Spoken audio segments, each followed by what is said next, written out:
Okay, Jenna, this is going to be a real tough comparison, but so I'm only letting you know which diamond only one of them is. And this diamond here on the far left is the 124 IVS2 that we just got back today.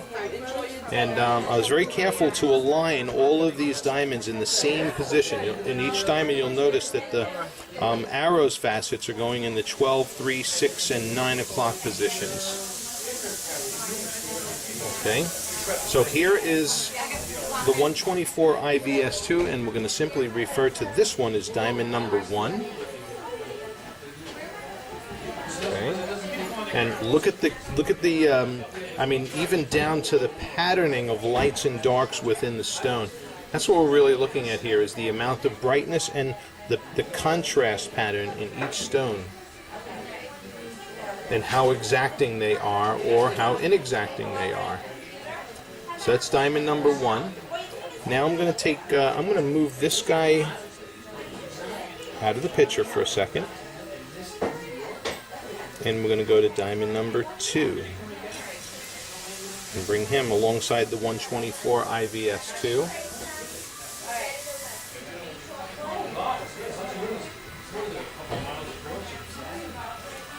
And wow, this is another really, really tight comparison.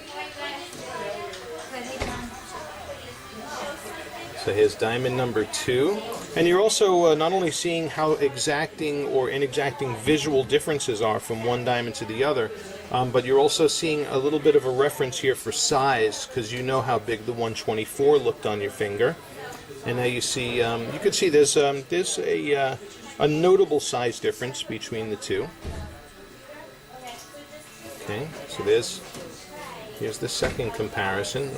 You diffuse lighting for brightness and contrast.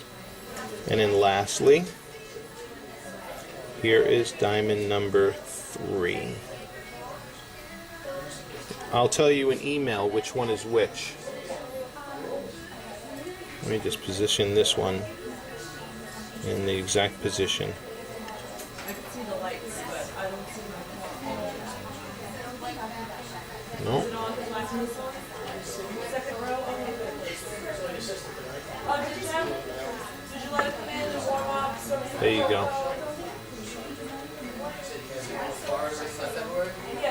Okay. Now remember, all of the diamonds that we've looked at, these 3 diamonds that we've compared to this 124 IVS2, are all stones, picture-perfect hearts and arrows that also fall in the GIA Excellent AGS Ideal Zenith, and are all pretty hot in the optical category there.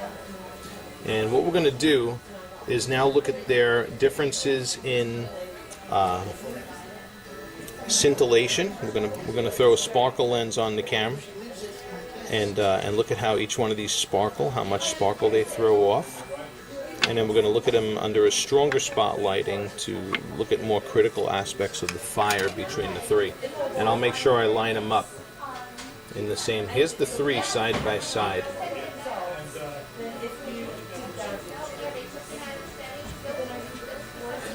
That's a tough comparison. Alright, so we're going to look at their elements of sparkle now, and then we're going to look at fire. Okay, and here they are at a slight angle. And you know, it's funny, but even look at the reflections at the angle. They're almost in the same exact places. I'm just going to move the diamonds over.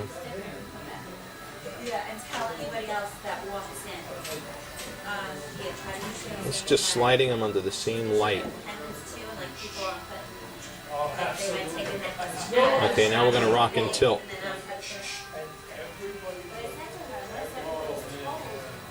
So here's the 124 IVS2 next to stone number 1.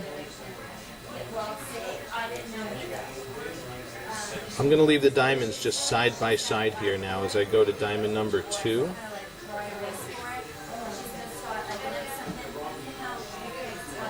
Okay, there's 1 and 2. Now let's go to diamond number 3.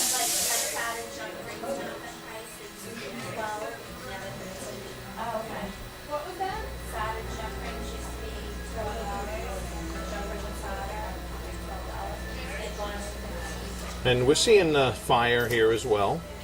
I got the sparkle lens on, so we're really accentuating the sparkle factor being thrown off from each of these. And now we're going to look at a little bit more intense spotlighting to concentrate more so on the fire aspect.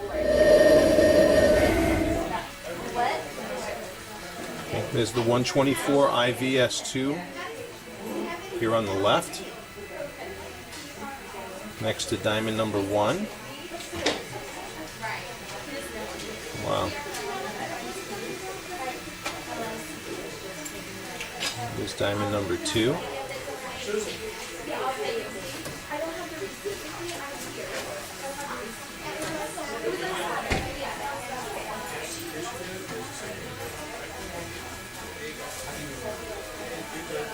Ooh.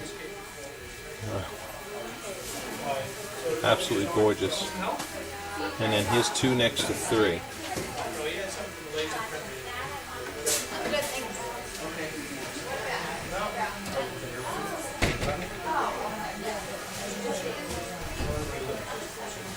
Here's 1, 2, and 3 all side by side.